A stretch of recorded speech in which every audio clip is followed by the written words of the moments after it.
we're back. Is that how we start, everyone? Yes, I always start like, "Welcome back to Stormwater Creek." Hey guys, here we are we're again. back. Yeah. What do you do? It's me. Surprise. That should be a new one. Surprise. Just like first, like have like 10 seconds of just no audio, so it's like people are like, "Is this Yes. working?" Next podcast, I'm doing that. Yeah. Just remind me. Surprise. So, especially right as somebody turns it all the way up, as Why trying isn't to it figure it working? out. Why it just but we are recording. yeah. So And we're going now. talking about ways to How mess is with everyone? a dozen people listening to our podcast. Our moms. Yeah, our moms. How is everyone? Good. We ran Good. the Leaky Creek today. We did. 2.0, and it was not a shit show, which typically is. Mm-hmm. And so that boat's ready to go. We need to get Jared's. And this dang old rain starting back tonight. God, I should have skipped this podcast in mode, but I wasn't going to skip a tethered podcast. no. I'll skip another podcast. Was that like a professional segue to introduce our guest? Boom? Oh my God. You were using it as one at least. He's at like he's been going to like I'm Full living in Sail podcast 2032. school. Well, introduce our guest then. Okay. I was just looking at the weather since we said something about rain. Yeah. Is that whiskey not doing it for you? It is. That was a face. All right, guys. Well, today we have on our podcast Greg, our podcast. Padcast. Wicked smart. We have Greg from Tethered. I think we've talked a lot about saddles and stuff prior. Abe and I run a handful of Tethered products, which we'll talk about and talk to Greg about. But Greg, welcome. Thanks for having me, and don't let Abe give you any crap. That was a fantastic segue. I'm telling you. I was impressed. Professional. Yeah, it's only taken us 3 years. I do stuff. Yeah, I do stuff. I'm Well, a Greg- businessman. Tell us about yourself. You know, tell us Tethered. Tell us you. Just it's your world now. So we started Tethered in 2018. We're just a bunch of normal weirdo dudes that like to hunt a lot.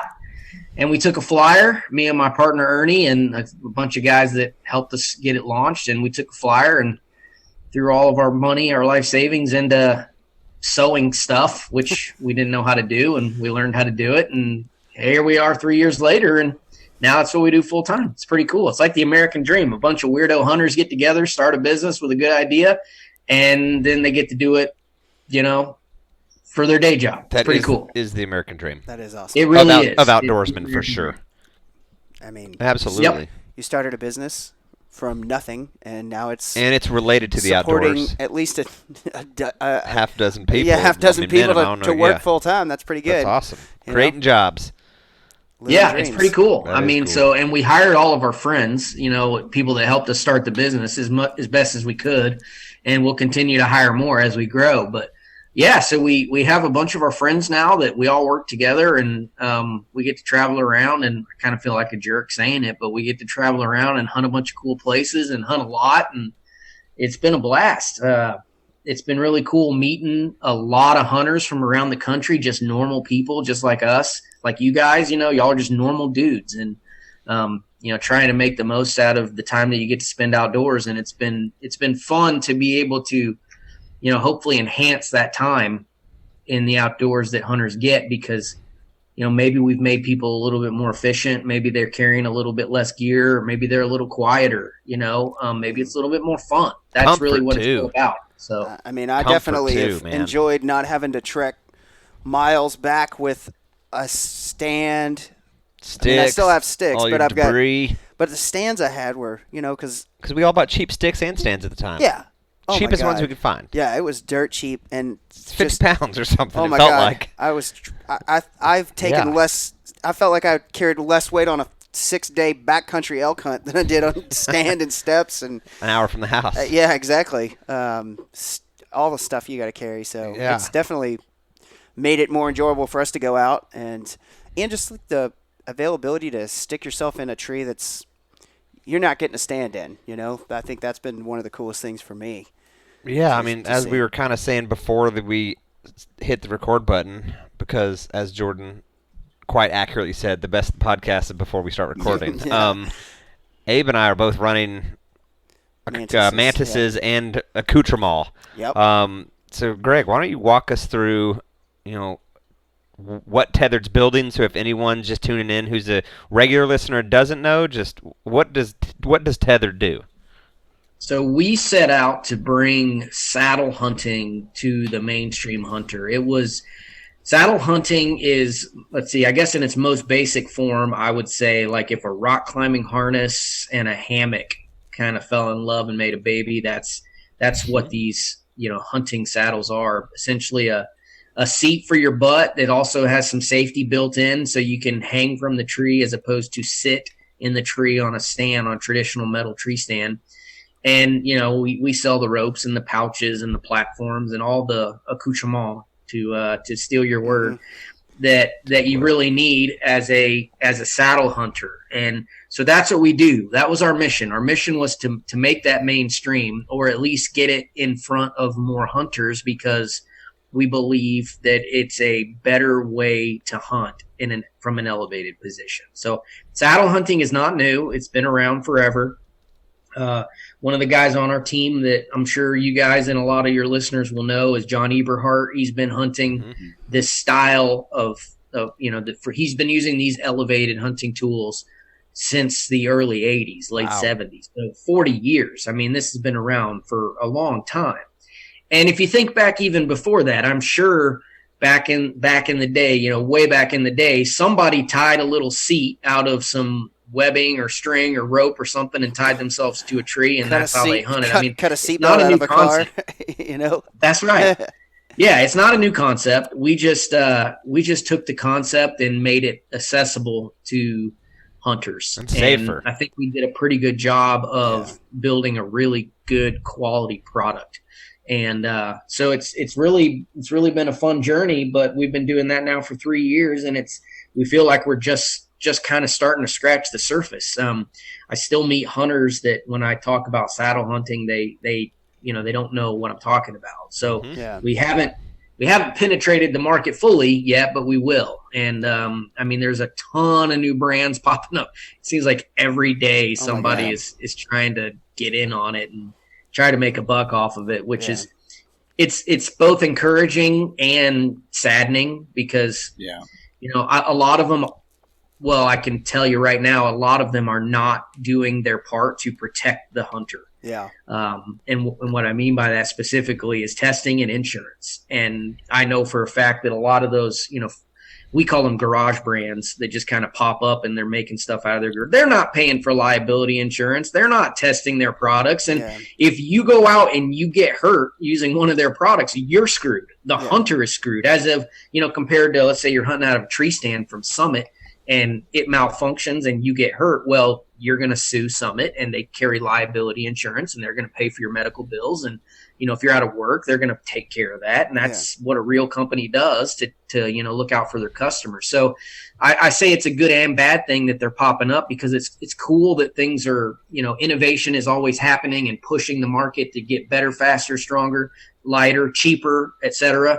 That's all awesome. But at the same time, I feel like it's only a matter of time before somebody gets hosed from one of these little tiny guys that are making stuff out of their garage. Not that there's anything wrong with that, but when it's life support equipment, that's a different kind of story. And if you're building it for yourself, it's budget, one thing. Yeah, if you're doing it DIY, I'm going to put myself up in a tree, but if you're like, hey, buy this, and and then the parts they use, right? I had a YouTube channel for years where I was making my own DIY saddles, and I was always pretty clear, hey, this is my own personal use. I'm not selling this stuff. This is just what I do, and that's a totally different animal than selling stuff. Taking your own life into. But I don't want to come off as like trying to discourage people from doing that. It's all great. It's just it is a little worrisome that people are climbing 30 feet up in the air and trusting their lives to some of this stuff that's never been tested appropriately, and there's all kind of back end businessy type stuff that needs to be taken care of too.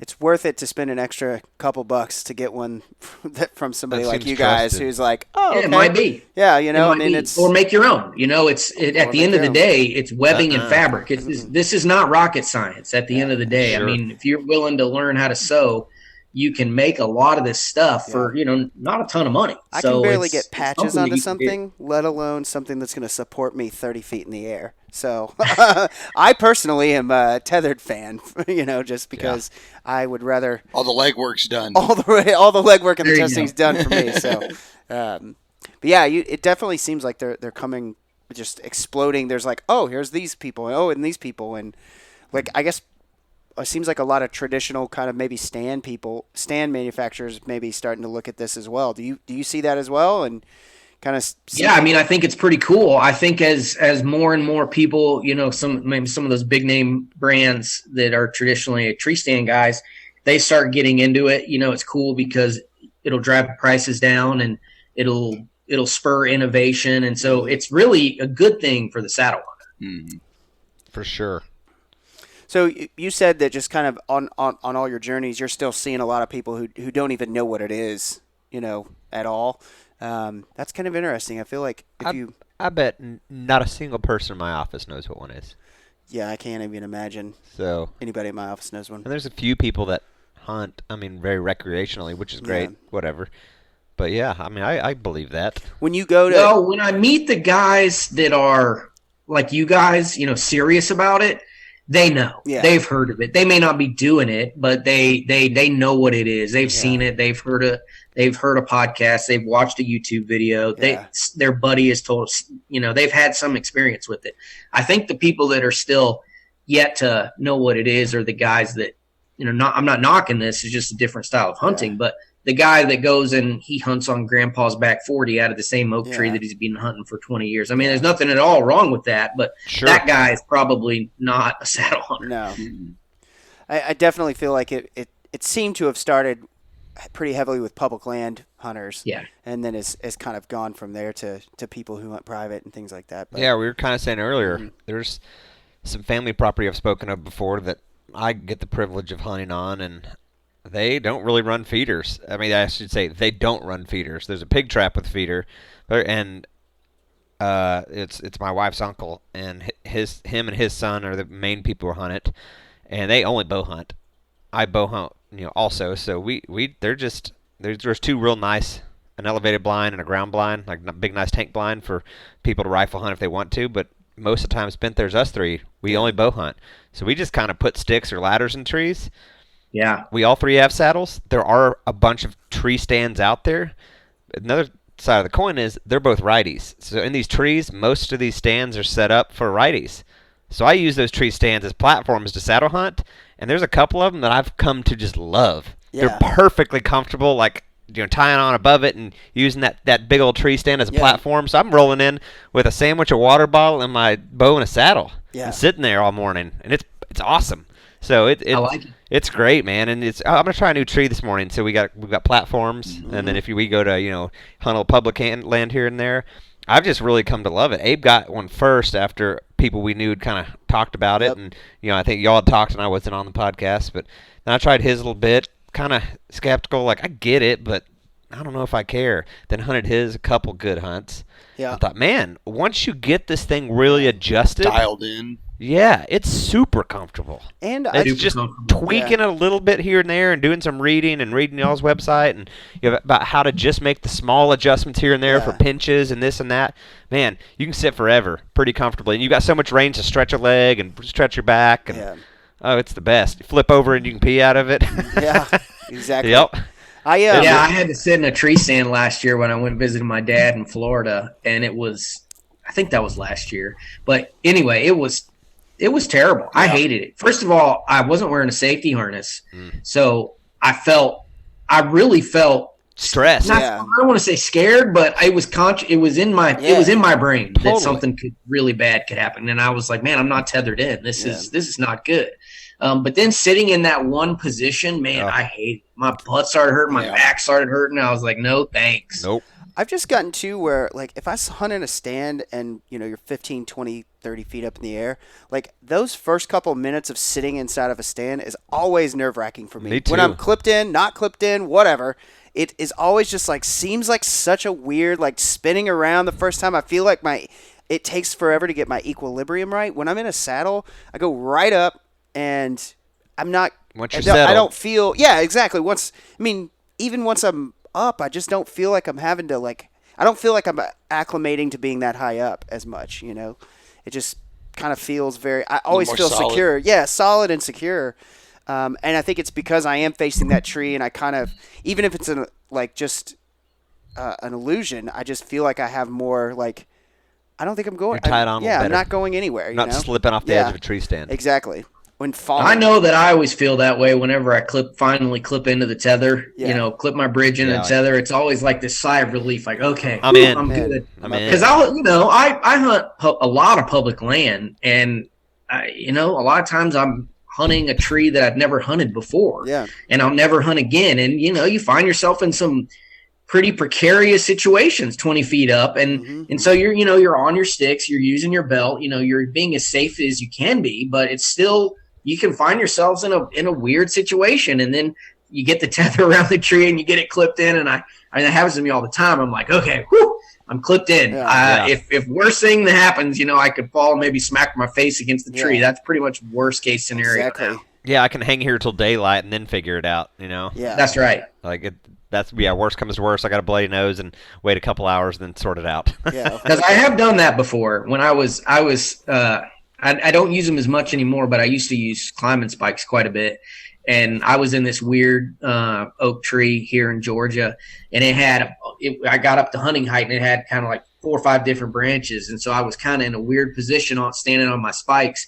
And I clipped in, and I went to move to hang my platform, and one of my spurs gaffed out.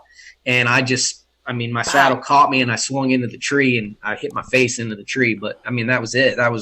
That was pretty much worst case scenario, and it was safe. Well, I've seen people who have been like hanging upside down in them, right? That's what I wanted to bring up next. Was all I've right. done it. Yeah. So understanding that you people listening without a visual, you're sitting in this. It's kind of somewhat like a diaper, I guess, or a sling for your butt, like you said. So Yeah. you're sitting. So if your feet slip downwards, just whacking your head against a tree, you're fine. Yeah. I got your head's rubbed up. Not to mention you're arm's length max it's away, gonna so sting, it's not but like you're fine. Yeah, you're not. So somehow you get tipped upside down. What happens then? Nothing.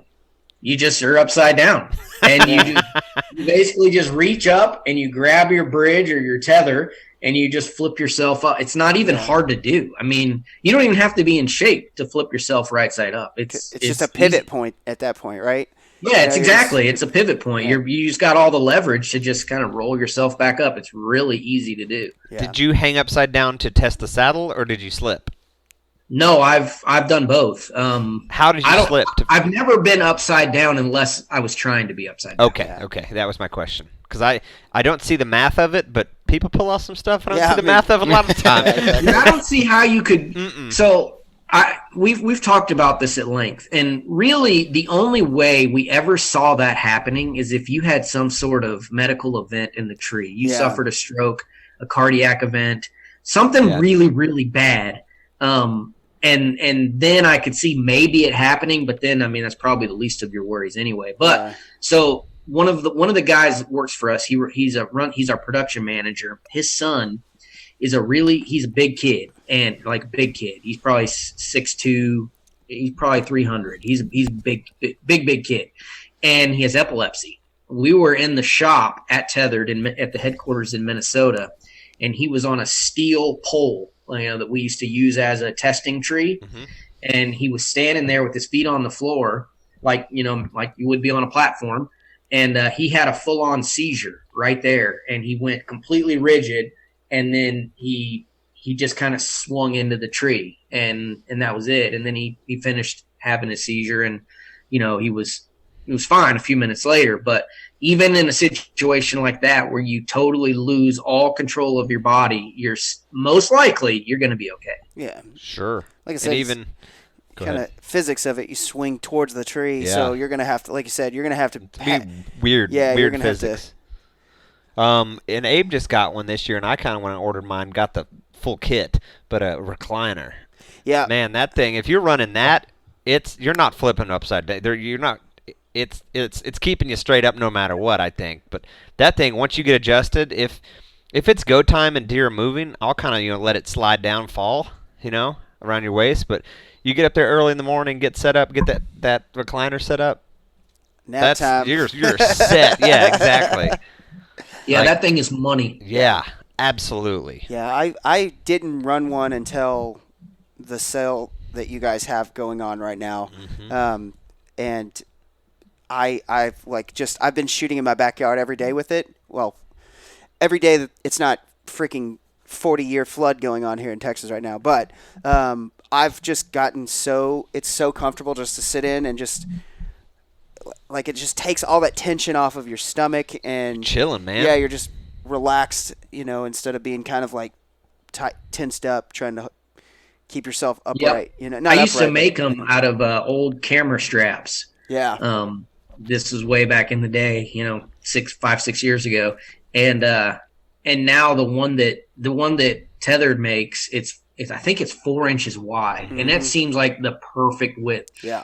I love that thing. I do not go to the woods without it. Yeah. How do you set yours up? You're the professional. Well, that one, there's not a whole lot to the recliner. I mean, that's just kind of throw it over your shoulder and clip it into your carabiner, and then just tweak it out a little bit. Now, what I did is I put on my big heavy jacket, and then got tied into a tree and figured out the maximum length I would ever need, and then I cut the excess webbing off because there's a lot on there. Oh my God! Yeah, there's a ton because I'm a small one size guy, fits all. 5'7" versus a dude that's 300 pounds is going to be in this thing 6'5", 300 pounds. There's a professional wrestler, Eric the Viking, who wrestles in WWE, and he's a giant human being, and he wears the recliner too. So it's got to fit me, and it's got to fit a WWE wrestler. Sure. So just figure out the length and then cut it off. That's what I do, because I hate all that crap dangling from my tree, from myself. I always feel like the deer's going to see it. Agreed. Yep, I need to do that to mine. I was thinking that too. I just haven't had a chance. Like you said, I wanted to get the jacket on and the whole 9 yards. I mean, granted, for us, we don't. I mean, I guess I'm cold-natured. You have a jacket on all the time. Basically, I just took mine off. 99% of the time, I can hunt in a hoodie and I'm okay. A couple times a year, I need a jacket. Yeah, but that's Texas for you. Your saddle kit. What does your saddle look like? Do you have pouches on it? Put stuff in? Yeah, for sure. I run. So I'm running the Phantom. I run a cis hauler on each side. I keep both of my ropes on my left hip, and I've done this for years before tethered was even a thing. So my kit has always been the same. Left side hip, I carry my lineman belt and my tether, and they always go there after they never go anywhere else. So that way I can't ever lose them. You put them in the hauler, in the cis hauler? That's right. Okay. And then on my right hip, I carry my bow hanger, which is almost always the little daisy chain his strap that we make, just because it's public land legal. I don't have to worry about screwing stuff into the trees if it's not legal. So I always carry one of those, and then I have my recliner, and I keep milkweed in my right cis hauler, and then I keep my bow pull-up rope in that right side cis hauler, and that's everything that's on the saddle, nothing else. Well, that makes sense. So one extra carabiner. Nope, I carry one extra carabiner, so if I do get in a tree that has a bunch of limbs, I can pull my tether out and use that as a second lineman's rope to go around limbs. But that doesn't happen very often. But I do keep one lightweight carabiner in there just for that purpose. That makes sense. That is a good plan. It's a good tip. I never thought about that. We definitely have switched to the Rope Man Ascender too, which is I mean, the pressing knot works fine. Out of the box, it works great, but it's just real nice. So much better. I wish they weren't so dang expensive. Yeah. I think they're like $50, maybe more. I don't even know. But they're so expensive. But I wouldn't trade it for anything. That's for sure. Worth $50 to be able to operate one-handed, just one-handed and just kind of. For sure. It's worth it. Yeah. And it feels safe. It's very well made. It's made for rock climbers, which is a way more dynamic climbing situation than we ever see. So, it feels safe. It's well made. It's lightweight. Yeah, not a lot of downsides to Ropeman. I love it. I've got like 20 of them. I know. I just bought one for my tether because I was running the Do you have Prusik on one on that. each now? I have one on the tether and one on the lineman's belt. Yeah. So you guys will like this though. So Tethered is now the number one reseller in the country of rope mitts. Makes sense, man. I mean, It's a rock climbing product, but the hunters have taken to it so much that we're the number one reseller of rope mitts. That is insane. That's awesome. Bigger than REI. Think about that. REI sells rope mitts. yeah. How many public land hunters are there versus rock climbers who need a ropeman? Yeah, well, that's a good point. With saddle hunting catching on and people realizing how lightweight and easy it is versus dragging sticks and stands around, or stands, I guess you should say. Man, they're awesome. So congratulations. That's cool. That's badass. That Yeah. really is awesome.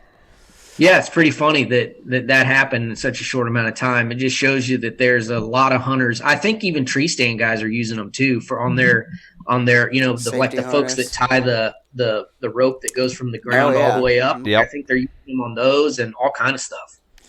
That's It's easy. yeah. I mean, the rope from the ground up was always A pain. it was a pain, and It's a pain. yeah, I'm so glad I don't hunt out of tree stands anymore. So we're running mantises, like we said, and you said a Phantom. How many Yep. different saddles are y'all making now? So we make 4. We make actually the mantises. We don't make it anymore. That one's, I think, fancy business people call that sunsetting. Okay. Mm-hmm. Yep. So we're sunsetting the mantis, and then we will have the Phantom, the Phantom Menace. Yeah.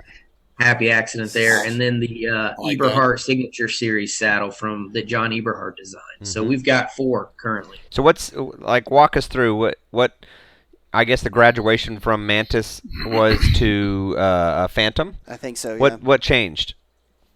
Really, a lot changed. Okay. The shape changed. First off, so the Mantis. I don't really know a shape to compare it to, but the Mantis at the top of the Mantis, where you would have it on your waist, was relatively flat, and then you had like a semicircle, a half circle underneath that. So that was the shape, like flat top, and then almost looked like a shovel if you laid the Mantis flat.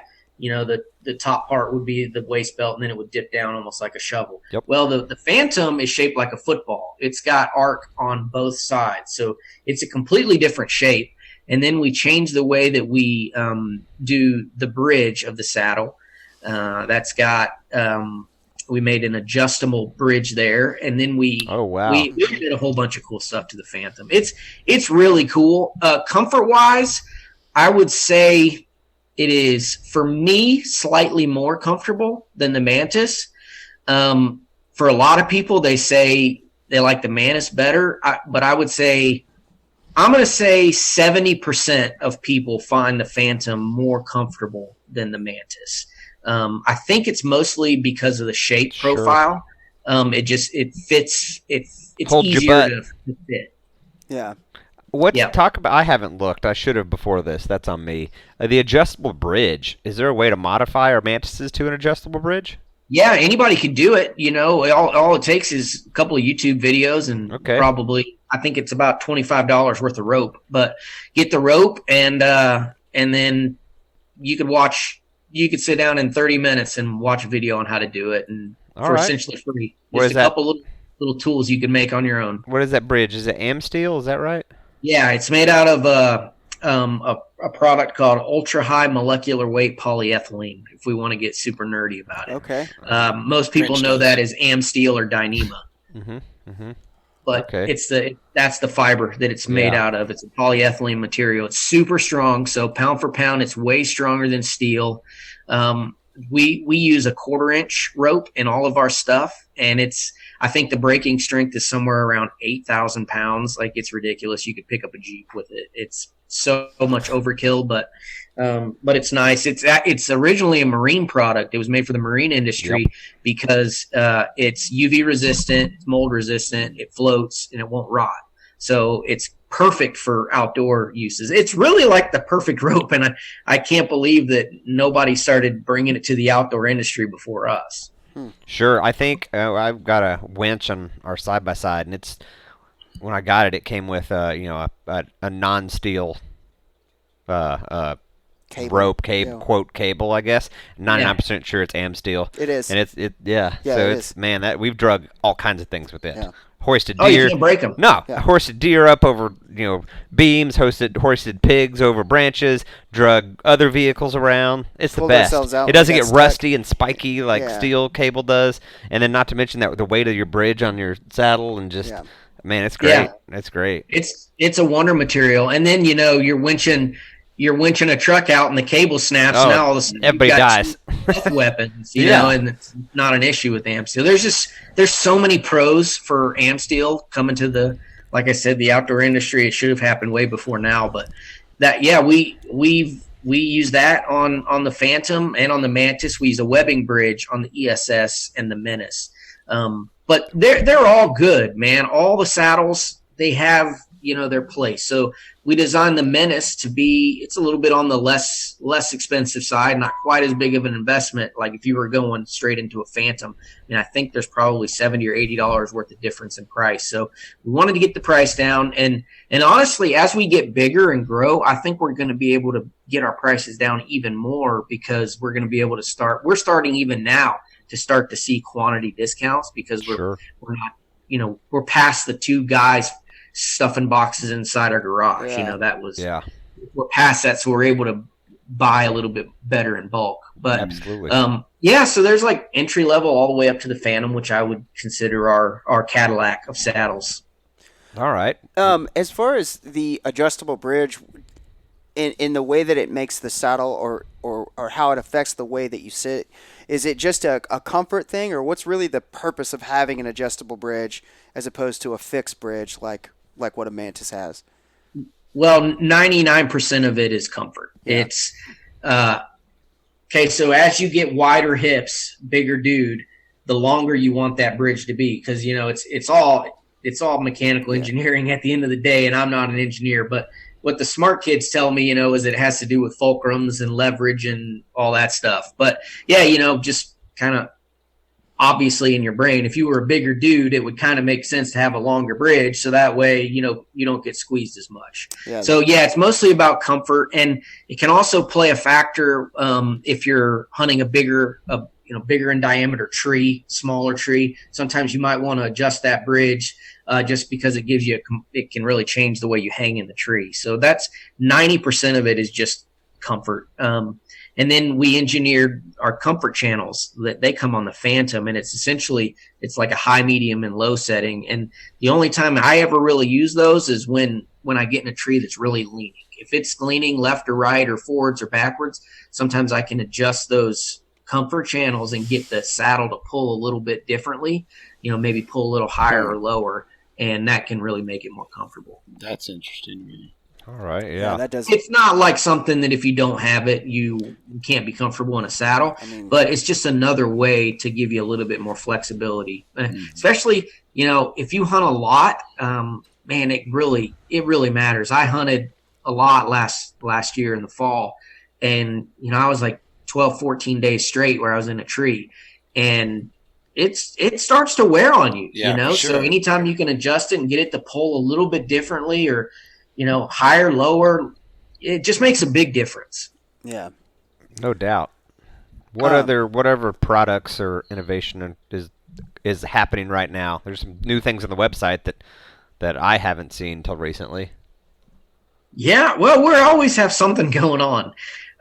That's really the kind of guys that are involved in tethered. We're all just tinkerers, Nothing's ever finished or good enough. We're always trying to come up with new things. But I guess the newest thing would be the one sticks that we launched this spring. Those have gone over really well. I don't know if you guys have ever picked up a set, but it is mind-boggling how light those new sticks are. We were able to do it with titanium and a few different kind of new construction techniques. So it's been a pretty cool process. But yeah, that's probably new. And then we've got some new stuff that'll be coming out this fall. People are going to really like even. What is it?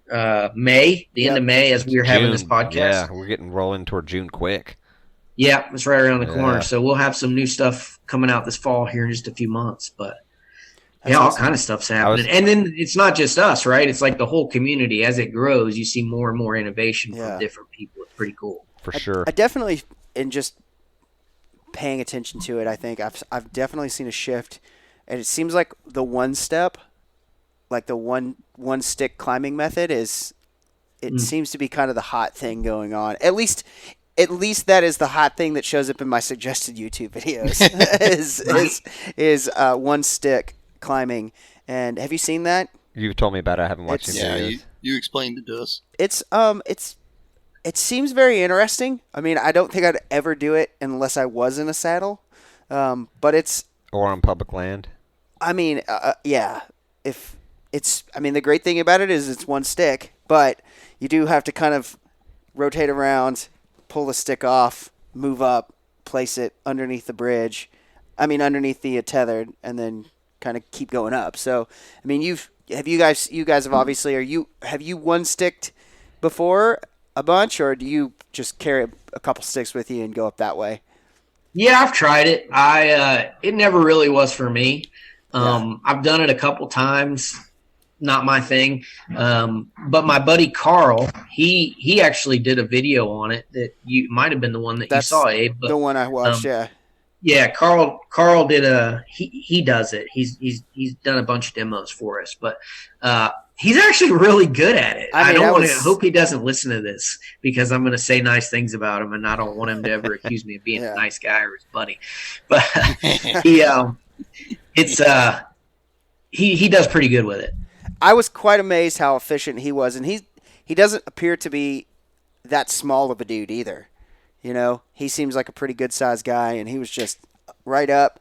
I mean, he's got like a 4'8" 3'8" hanging off the bottom of it to help get him up there. But it was pretty impressive to watch. Check it out. You know, I mean, it's cool. It's not. It's again, that's not really like a totally new idea. It's been around for years.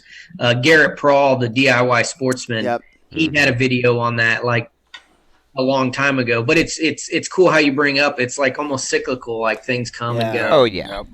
I mean, it's just like everything. We were talking about it as far as like, because I sent it to them and was like, hey, check this out. And we were talking about how it's like at some point it's kind of like ultra light backpacking where you're like, I'm going to cut the handle off my toothbrush. And you're like, really? That's right. Yeah. Like, is that? These heliums and y'all sticks and like, come on, man. They don't weigh that much. Saved 4 ounces, like.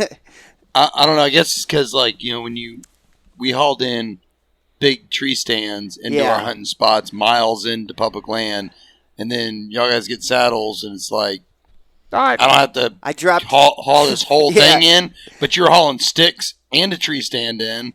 So like you lose a tree stand, you're like, what do I care if I still have the sticks? And then we were hauling in these garbage, the cheapest sticks we could buy, which were made of God like knows what, steel, cast iron. Iron. And then you get some nicer sticks and a saddle. You're like, whatever. Yeah, I don't. Who cares? Yeah. When I was talking about new products and innovation stuff, I was kind of wanted to slow pitch you, or softball you, that talking about the knee pads because it was kind of interested me. They're awesome, man. We took there was a really popular knee pad called the Arc'teryx Leaf. I think they're called kneecap or something like that. Yep. So I used those for years, and I actually reached out to them to ask if I could help them make a pad that's a little bit more hunter friendly. Not that they're not, but just a few tweaks, and they're basically like pound sand, whatever. So we said, screw it, we'll build them. So we took that as like a starting point, and then we added some traction to it. We doubled the padding. So it's a little bit heavier, but it's way more comfortable. And then we added traction tread on the front to keep you from slipping on the tree. So, they're pretty awesome, man. I would never go on a hunt when I was saddle hunting without knee protection, either knee pads or, a little pad or something. It is a good pair of knee pads or something. Yeah. Once you kind of get used to wearing the saddle and then put on some knee pads, like, I could stay here forever. Yeah. It's just once you get everything tweaked and kind of figure out what's pinching, what's not, and why. Oh, it's ridiculous. Now You're right. You guys, like, so when I first got my saddle, there were no tethered knee pads, and so I went to Home Depot and found myself a pair of knee pads, and I got good knee pads that somebody would use to like tie. I mean, they're not hard. Yeah, They're tiling knee pads. yeah, they're. I guess they've got like a hard, but they've got like a Cloth cloth over 'em. cover 'em. Yeah, They worked fine. yeah, and they work perfectly fine. But it just like the design of y'all's. Most knee pads you think about go kind of like they're circular or oval in shape and kind of go right over that knee. You guys look like you have some that kind of drop that obviously have that part, but then drop down over the top of your shin a little bit. Is that? I think that bend in the leg. Yeah, I mean, because that's where you're sitting. Or when you have a limb going the opposite way and you rest right on that shin, right below that kneecap. So I mean, that was obviously on purpose, right? Yeah, and that wasn't even our design. I wish we could claim it. We just loved it so much. Yeah. We decided to keep it because it really works. You get that second point of attachment. So if you do strap them on at the truck and walk in with them, it's staying there. It's not going left and right. And then it's way more comfortable having that piece that goes down. I'm super excited because he ordered his. Yeah. And I was like, I want to see what they look like because I mean mine worked great. If they've got that shin, it seems like that's going to be my uncle worth another worth having two pairs of knee pads. My uncle, whatever he was making an order. I think I was saying I don't think I said this at the beginning. I think this is prior pre-podcast record. He just ordered one of the oversized platforms. Hey, you need anything from Tethered? I said, do you know what? Just send a pair of them knee pads. I've been eyeballing them, so I'm they're probably sitting at his house. I just haven't texted him, so I'm excited to get them out and get to trying. My bow's about to get restrung. I mean, we're getting into time to start doing stuff here. It approaches time. So quickly. Yeah, we're gonna get into prep, like for those of you who have saddles and maybe this is your first off season. And staying in saddle shape. I want to get to that next, but I have a question first and foremost before we drift too far away from sticks, which is, using that AM steel and those rope mods. I mean, obviously, as somebody who's kind of just messed with this for years, I run a pair of Hawk Heliums right now. You guys in your new sticks, do they have the rope, the AM steel rope kind of mod where it's super lightweight and doesn't have that buckle banging around? And do you prefer kind of that AM steel or that rope method versus that buckle for a reason? Well, you kind of hit the nail on the head. It's those buckles are just super noisy, and you're doing this often in the dark. I mean, when you're hanging your climbing sticks, it's almost always dark. It's at least 50% of the hunt is in the dark. So you get just so much potential for noise, and I hate doing that. Yeah, I definitely am super interested in it. I'm deciding whether I'm not just going to buy a pair of tethered sticks, or I know it's like my first podcast. Yeah. I don't know. First day on the job. Huh? I know. I turned my phone on so that I wouldn't miss it, and then I forgot to turn it back off. So, make a note. Yeah. Well, the heliums are great. I mean, there's nothing at all wrong with the helium sticks. It's just a matter of the one sticks are not practical for 99% of hunters. We know that. They're like $120 a stick. Like it is a premium product. Yeah. But what we wanted to create was the most badass lightweight stick that had ever been made. We weren't trying to make the stick for everybody that you could go to Walmart and buy. Like there's nothing wrong with those sticks, but that's not what we were making. We were trying to make the Ferrari here. Yeah, so absolutely. That's what it is. But there's nothing wrong with those, the everyday Hawk Heliums. It's just a matter of how crazy do you want to get with making your gear lightweight, compact. And as far as something like the one stick versus the Hawk Helium, what are kind of some of the major differences and between the two of those? Well, there's two main differences. One is that the Hawk Helium weighs about 3 pounds. That's what an entire 3-pack of one sticks weigh. Oh wow! So that's a huge, major difference. That's a huge savings. And then the other difference is really that the Hawk Helium has a 3-step system, and the tethered one stick is a 2-step system. So you could maybe three sticks to 3 sticks. You could probably get a little bit higher with the Hawk Heliums, but like I said, the whole complete 3-pack of sticks from tethered weighs what one Hawk Helium weighs. So it's a pretty big deal. That's crazy. That's crazy. Super cool. Yeah, definitely. I may have to check those out because I don't know if I want to start modding out my. I'd do it. I cut mine down. Yeah. So I took a set of Hawk Heliums that they come with a 3-step system. I cut them down to 2. Yeah.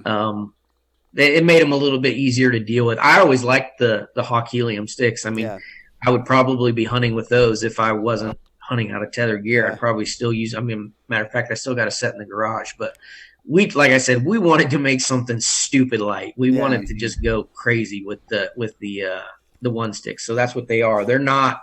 I mean, they're not the Ford F-150. They're like they're the Lightning or whatever. And that's one of those things I think is always funny about people when, I turn wrenches for a living, and people always make fun of me because I really like snap-on wrenches and stuff like that. And a lot of the cheaper brands have gotten a lot better, but when I started turning wrenches, you had a Craftsman that had sharp edges. And when you're pulling torque on a wrench all day long, a sharp edge sucks. You buy the premium, which is what you're talking about, that's nice and rounded and ergonomic, and it just makes more sense. So, there's nothing wrong with the other ones. It works, but like a nicer tool is a nicer tool. A nicer tool is a nicer that's tool. right. Yeah, You can't argue that point. Abe and I were talking about something the other day. Maybe it was either me or you or me and Jared. And I compared something. I said it's a Ferrari versus a Honda Civic. They both get you to work. One's just a whole lot nicer. Yeah, and it's like the smarter buy is the Honda Civic. Let's be honest For here. sure. I mean, but if you got the money, it's real nice. Yeah. That's right. That's You right. got the money. This Primo. Yeah. That's right. A nicer tool is a nicer tool, though. That's very good. I'm definitely interested now. There you go. Well, don't go pick them up, because if you pick them up, I have showed them to hundreds and You'll hundreds. never walk away. Lots and lots and lots of people, and every single person that picks them up, they go, "Holy!" I mean, I wish you could see, like, "Holy like, crap!" yeah. Like, this is insane. Yeah. That's crazy. That's awesome. Pound a stick. It's Like nothing. like picking up a Tico rifle or a lightweight rifle, and you're like, Dude. oh man, Versus my 308. yeah, your 308. yours. That's a freaking brick. Yeah. Dude. Shoots, but it's a brick. Oh yeah, it shoots. Today, totally off nail topic, driver. but totally not a good day for Abe. So I drew the Colorado elk tag, but I have to give it back. So I called Colorado, and they're like, "All right." I was like, "So here's the deal. I have a wedding. What? Can I change? Can I give this tag back and get my money back and my points?" She was like, "No," and I was like, "Oh God." No. She was like, "You can get your money back, or you can get your points back, but you don't get both back." And I was like, "Oh." Thankfully, I just had 2 points, so it wasn't. I had 1 point, and this was my second point. So it's. We'll talk to you later about Yeah, this. I'll scold you some later. This is not a podcast For lack of argument. planning. I just want to be open with all of our fans out there that happened today. Weddings are for morons. Dude, I agree. I mean, the only redeeming quality is I get to go to Sonoma, California, which I've never been to, but it's a visit. Just stop. Who cares? Just Green- stop. If that state broke off and floated away. Where's Abe's paddle? Yeah, Jared. The problem is Jared hasn't been here for a couple weeks, so I'm getting pretty brazen. Yeah. You can and- take it down, nice yeah. boy. Take the bass out of your voice. Yeah. We actually have a paddle that was made for Abe. Yeah. That someone made for us. Scotty made it for us because we I had a lost. fishing challenge at the beginning of the COVID shutdown last year, and I won. I'm supposed to get to give Abe a swatting, and it hasn't happened. But boy, it's happening soon. Oh my God! Now we're just adding licks. Yeah. There you go. And We're I'm past one, buddy. Damn it! I picked a bad time to start dropping weight. Yeah, you should have kept some of that ass Damn on it. there. Damn it. See, this is a segue here. Just drop some weight. Let's talk about getting into saddle shape. Look at you. Look at you. Boom. Oh yeah. I'm going to Full Sail Podcast School too. Master. Breath. Don't be. It's luck. This is luck. So saddle He's shape, right? scrambling. I mean, on our last podcast, we definitely talked about it, but I think it rings much more truer to me now and to Austin now that we've hunted at him for a year. But for somebody who's like, okay, it's about to be June, you should be doing this all the time, but maybe you're going, okay, now's the time. I want to pull my saddle back out. I want to start getting into it again. and shooting my bow out of it, because there's definitely a difference between shooting from the ground or shooting standing up than shooting out of your saddle. I actually prefer it a lot better.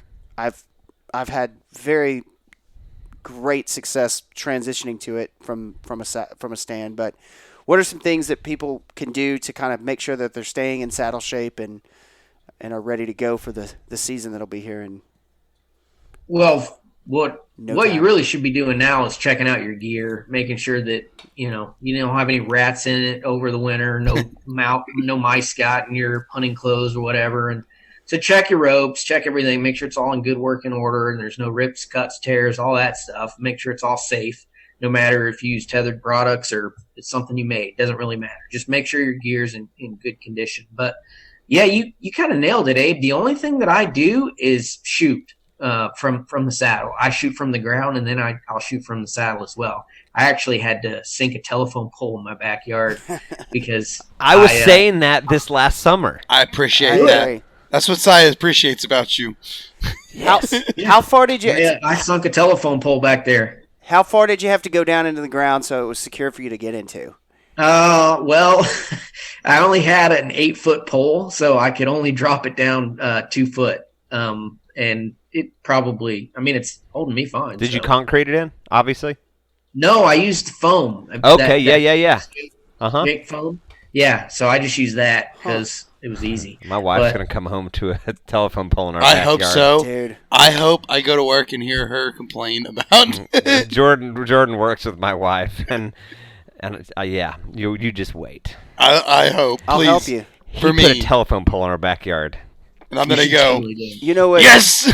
For me, it's not even like it's my neighbors who see me over the top of our privacy fence. I don't like your neighbors already. And, well, they don't care, but they're always like, hey, how's it going up there? He's got big trees, Yeah. so he can run up. I have a big tree, and my wife's like, we need to cut these trees down. I'm like, can we just we'll get rid of all of them except for that one.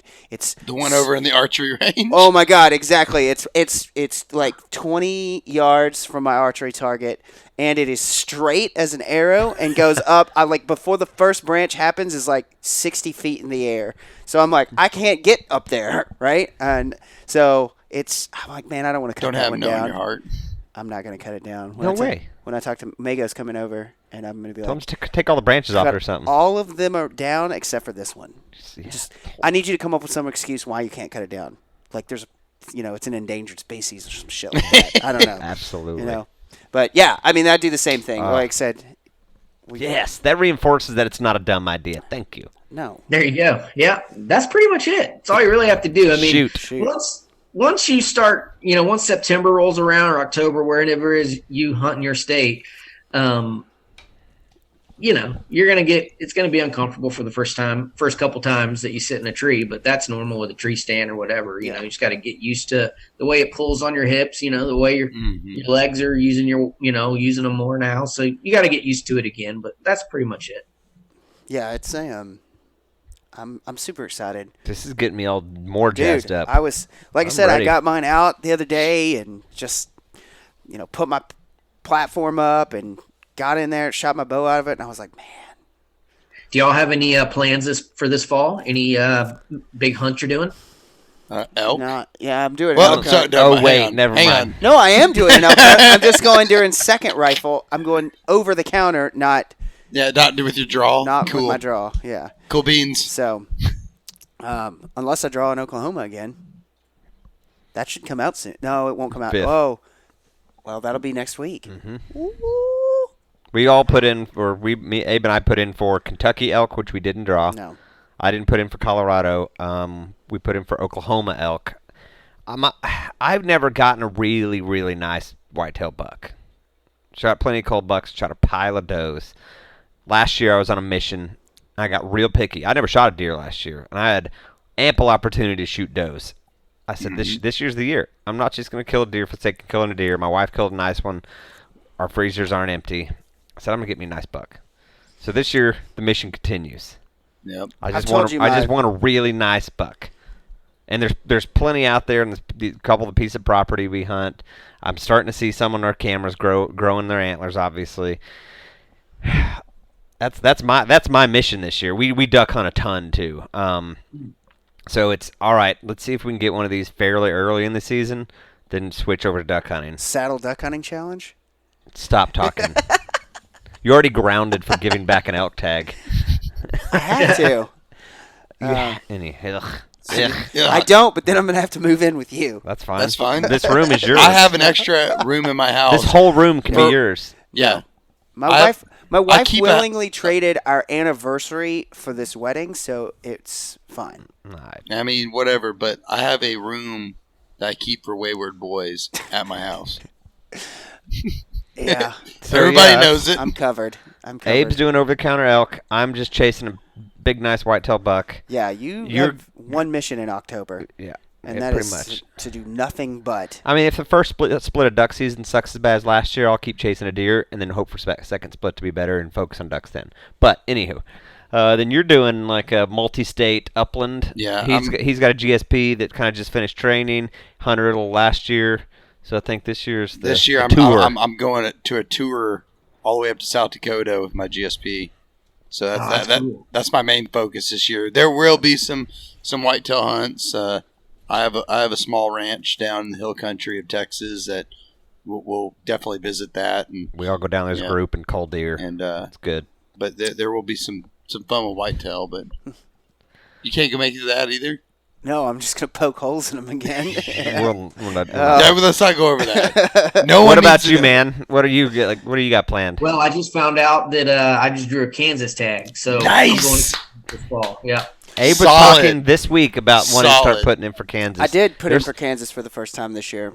I bought a point in Kansas. I've pheasant hunted up there. No, that was Nebraska. Never mind. Ignore me. Kansas. Yep. I drew, so I've been wanting to go to Kansas forever. Finally, I had the opportunity to go, so I'm pretty jacked about that. So that'll be my big hunt, and I might be able to go hunt Sika deer. Have you heard of those? Yep. Oh, The yeah. gray goats? Yep. Yeah. Oh, So I think I've got a hookup to go hunt Sika deer on the eastern shore of Maryland. So hopefully Nice. that works out. That'll be an October hunt, and then then I'll go home and head to Kansas. So I'm excited. I can't Oh, wait. that's killer. That sounds like a Kansas. fantastic year. Nebraska. I mean, you said Kansas. Kansas archery rifle. Kansas archery. Archery. Yeah, I'll be there. I'll probably block off 2 weeks to go because I won't be able to go again next year. So probably 3 years before I can go back. So Yeah. I'll block off 2 weeks, but hopefully I'm only there for 1 day. Yeah, you get there. Right.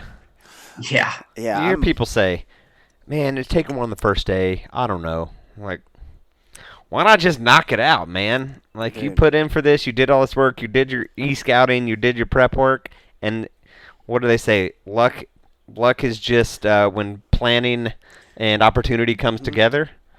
First day, take that shot. Dude. Oh yeah. I I mean, mean, I if you're just- shooting something on the first day in Kansas, he's probably a slammer. So you should be Yeah, excited. exactly. And yeah, I'm not gonna let something that is obviously real nice walk just because, like, man, Yeah. I want to see what else is out I want there. 2 more days out here. Yeah, nah, You bro. can camp. You Yeah. know, you can camp out there if you wanted to. You can still stay, buddy. You can still stay out here. You don't have to leave. That's right. Yeah, no, I mean the elk hunt I went on last year, and it was like, all right, the sun's been up for 12 minutes, boom, done. You know, so You got a cow in Oklahoma last Yeah. year. Nice. Yeah, I'm hoping that. I mean, hopefully you can get in the 1st of October this whole whitetail nonsense taken care of, and then we can go up and hunt elk in Colorado. I kind of want to sea ducks up on the East Coast. Interests me too. Sea ducks would be cool. I get it. It's the problem with having too many hunting passions. Do you do much duck That's hunting right. at all? Oh, I do. I love it. I good. don't get out that much where we are here in Southeast Georgia. The duck hunting isn't great. Oh, it's not Yeah, great here either. Yeah, you're preaching to the choir. Yeah. Yeah, but I do love it. It's fun. I've been to Arkansas the last 2 years in a row. Me and my brother usually try to get a duck trip. So yeah, I love it. It's a blast. That's awesome. That's awesome. Nice. Yeah. That's We've got fun. a couple duck trips planned this year too. Yeah. The coast. Crane probably. Probably get sandhill crane in cranes for this year. sure. That's definitely one of the birds I want to shoot. Ribeye of the sky. I've just heard so many times how good they are. So it'd be fun. It's amazing. Abe and I got It the is. pleasure a few years ago to do it, and it's an experience. Yeah. They sound like doves on steroids. Yep. You feel like they're right on top of you, and they're just so big. They're by no means right on top of you. And you watch And they're like 3.5-inch BB bounce off their wings. bouncing 3.5-inch BB shells off of them, and they're like, nah, man, we're out of here. And you can hear it hit their wings, and they just cruise. So when they're actually on top of you in shooting range, it feels like you're chilling at the end of a runway and a 747's coming in. Oh, wow. It's because they're the size. When they fall out of the sky and hit the ground, it sounds like somebody threw a sandbag of an airplane. Yeah. Just thunk. When you clubbed that one, it was almost looking you in the eye. Dude, that was a 4 foot. Wow. It was a 4 4-foot foot tall bird standing up Yeah, looking like it had a broken wing. I ran after it, shotgun for like in hand. 3 miles. Not that far. No, but it was a mile. I don't know. It was. I mean, It was a long ways. Austin retrieves his birds. I It hate. was I don't like greater injuring than animals. 75% of a mile. I'll tell you that. It was a minute. It was because Michael was like, I mean, dude, how far is he gonna go and get this? I'm like, he's not Till he gonna gets quit. it. Yeah, You haven't met him. he's he Best has a bird dog we own. he has a heart attack and dies. That's about all that it's gonna happen. So, but yeah, they're a lot of fun, and I mean, they're so freaking loud, and to be up there and to kind of, we have very similar, I guess, probably duck population than you guys do, where it's like, you see, you go to Arkansas and you see these massive clouds of birds. You see a bunch of birds. We don't get that here. We'll get like, oh, there's 5, or oh my God, look at that, there's 10. In Right? off season, we have Yeah. tons. Oh my God, yeah. I mean, right now you can't look anywhere and not see them. But like to go up there and legitimately, the first morning we were there, we saw 10,000. 10,000 geese, Not kidding. 15,000 geese, plus another 10, 15,000, and to see them in a field that just is like, Yeah, we drive by that field, and he's like, "Oh, look at all those crane." I'm like, "What?" And we kind of look out. I was like, and it just and kinda, it's kind of confusing. yeah, The car stops, the truck stops, and there's so many birds in this field, you can't tell there's birds in this field. yeah. It looks like Wow. corn stalks or something. Yeah. Your eyes kind of finally catch Have on. to You're adjust, like, oh yeah. my gosh! And you'd see these clouds because it's West Acres Texas. and acres It's West and Texas, acres so it's of birds. dead Yeah. flat, dead flat. So in the distance, you'd see, like, oh, is somebody burning trash? I guess he said, "Nah, it's birds getting off the field." Yeah, just Clouds. cloud of birds getting up. It's an impressive. experience. You have you to should you definitely have to check come this and out. I'd love to do it. It's Yeah. ridiculous, it's a lot of fun. and the meat's phenomenal. yeah, It no is doubt. ribeye of the sky. Yeah, I've heard. I really want to try it. Like it's people talk about it. I've heard so many people talk about it that it's like, oh, it's this, it's that, and it tastes just like that. You know what? There's no way you could put that in front of me. You've never even seen the meat, and I guarantee I could put it in front of you, and you wouldn't even know that it was a bird. No way. You would think it was a piece of steak, like a piece of beef. Just the texture of it, even of the way it looks like beef. And then you're like, oh, this is a, steak. It's foul. Yeah, this is a W. bird. It's a bird. I was gonna say. Yeah, The W. the tethered foul pole. See, That makes sense. well, Well, you're gonna have to tell this I story know. now. well, Greg, have a friend who was on the podcast recently, and he was just a mess, and just like super distracted. So he just kind of His started talking to neighbor his came neighbor, up, and his neighbor got on the podcast. He's a good buddy So of ours. and Yeah, close yeah, friend. and he was boiling some bear skulls at the same time, and so he'd be like, "Oh, hold on a sec, my fire is out. I need to go adjust my fire." So he would go and just in the middle of talking, and so Austin and I started joking about how you go to a baseball game and like the foul pole It's is like sponsored. sponsored by somebody. There So you go. That is our new official like. This is a tether. That was a tethered Yeah, this foul commercial's- ball. Yeah. It's our commercial breaks. Yeah. So, man, what else? I feel like we've covered everything. A lot of things: ducks, draw hunts, saddle hunting, knee pads. Disappointing weather. What else, weddings. Greg? Yeah, that. What else? Yeah, we hit the highlights. I mean, we talked about fall plans. We got it all, man. Yeah. What where can everybody find Tethered? Like this is the time for you to Shameless plug. self plug and give all the details. Sweet. Tetherednation.com. We're pretty much all the social media. If you find Saddle Hunting, you'll find us. We're Tethered Nation. Our YouTube channel is Tethered Nation. So pretty much if you Google Tethered, you'll find us. Yeah, it's hard not to. Is the sale still going on? Well, if this launches in June, no. We're going to end it in just a couple of days. Okay. So June 1st, it'll be over. Everyone listen, ignore me. You missed out, suckers. I just I'm like, do I need to just go spend more money? You of do. course I do. You do. I know. I was looking at the mantis, not the mantis, the predator, and was like, Phantom. Phantom. I'm sorry. You're terrible today. We have a predator too. You put predator platform. Predator And that's platform. what I had all the correct words in my brain. They just weren't associating to the right things. I was like, Your swats are getting I should more get and a, more. I should get a new saddle. And I was like, oh, wait a minute. Do I need a new saddle? Like, sure, I need two, right? Not yet. Yeah. You know? I don't know. Do whatever you want. I know. The problem is that I'm waiting against a pair of new waders. And my tethered saddle works fine right now. It doesn't leak when I get in the water. That's And, right. I mean, it does, but that's what it it's does, supposed but to it's do. not supposed to be It's not waterproof. supposed to be waterproof, and my current waders leak like a sieve. I got 1 year out of those. I got them for $75, though, on sale. I feel pretty good. That's cheap. Yeah. Yeah. Just a pair of Academy waders. They work great. You got Mine are- 5 years out of yours. My But two pairs of waders are leaking right now. You've got including bad my waders. Drakes. Yeah. They all leak. Exactly. Yeah. What do you what pair of waders do you run? I have so I started off with the Academy waders, Yep. like the mid-range ones, like Yep. $120, something like that. They were great. They were awesome. And then I got a pair of Bandit, and Yeah, Bandit. they're like the ultralight breathable ones. Yep. And there's a spot we hunt in Arkansas where we have to, excuse me, we got to walk a mile to get there. And those ultralight waders make a big difference. I bet. Yeah. I've heard good stuff about Banded products. Yeah, I like them a lot. I like them because we went on a speckle belly hunt, and the guide who took us had a pair of banded waders, and I like the fact that they've got like that cover. They're like it's like a pair of pants over the kind of the wader, and I think that's kind of nice. Them and Gator have that. I mean, And Academy. does Academy have that? Mine doesn't have that. His does. Oh, yeah, you've got it's got the little.